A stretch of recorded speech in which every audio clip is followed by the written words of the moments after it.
my father's Jewish and my mother happens to be Scottish, so I've got a kind of fucked up attitude to money.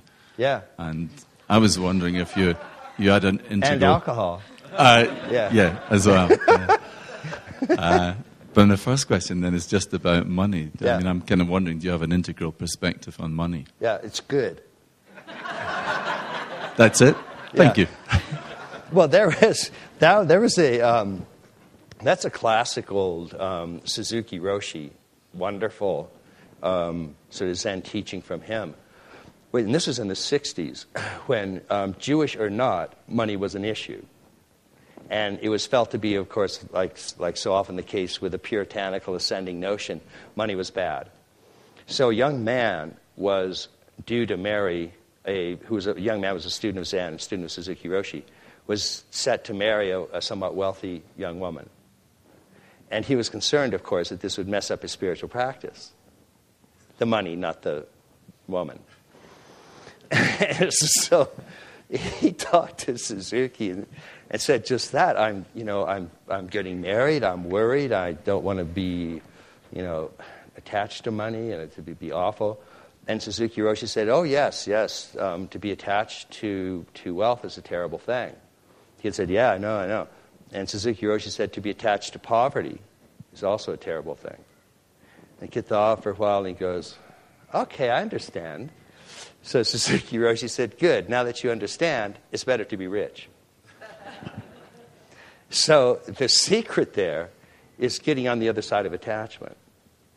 And so and that does take often some kind of work. I mean, if you really do have an attachment to money or anything, and it's a real attachment in the sense that it's something that has become part of your self-identity.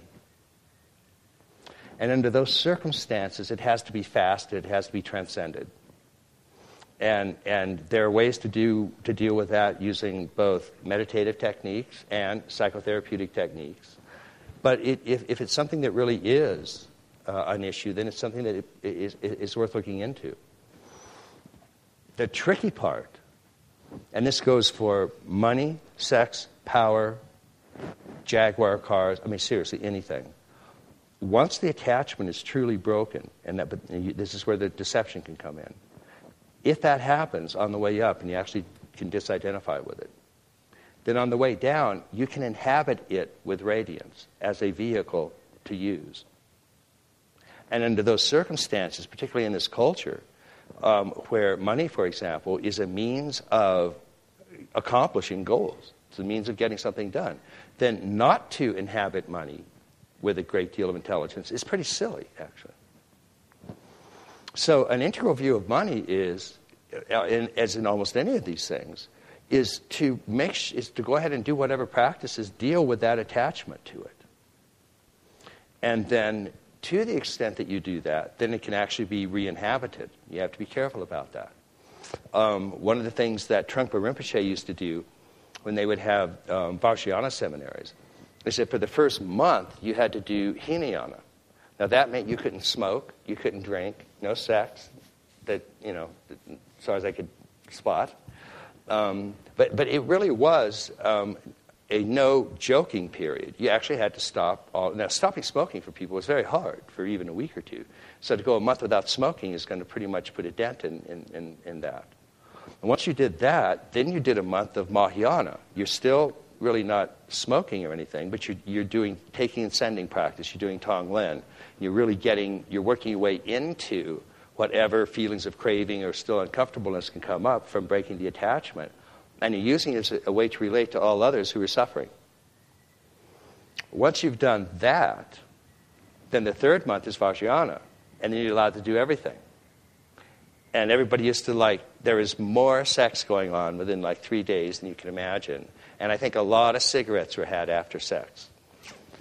But you still had to go through the beginning part. And even if you're still kidding yourself a little bit, you were given conditions to see whether you were kidding yourself or not, because you had to stop it.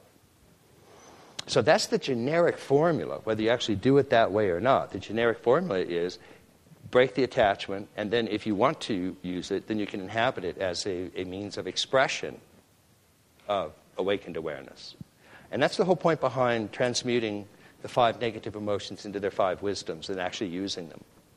And it's a Vajrayana technique, but again, you'll notice in virtually all the schools of Vajrayana, including the Nyingmapa, where they have the 9 yanas, it's the same version of what Trungpa did. The first 3 of them, Vipassana, Shamatha, and following all the rules, all the 107 rules to get started of what you can't do. And all the rules in the paths of renunciation are not suggestions on what you can do. They're a list of what you can't do. And once you get through those, then you get to the higher tantras, and then you introduce sexuality, and then you introduce Dzogchen. So it's a pretty standard way of dealing with it. But money per se is not bad. Dedicating your vocational work to working with money is not bad. So you don't want to go between that extreme of, well, I don't want to get away from money, I'm going to have nothing to do with it. Now you should inhabit it with radiance instead of attachment, and then go for it. And you've got Jewish genes working for you. Yeah. Okay.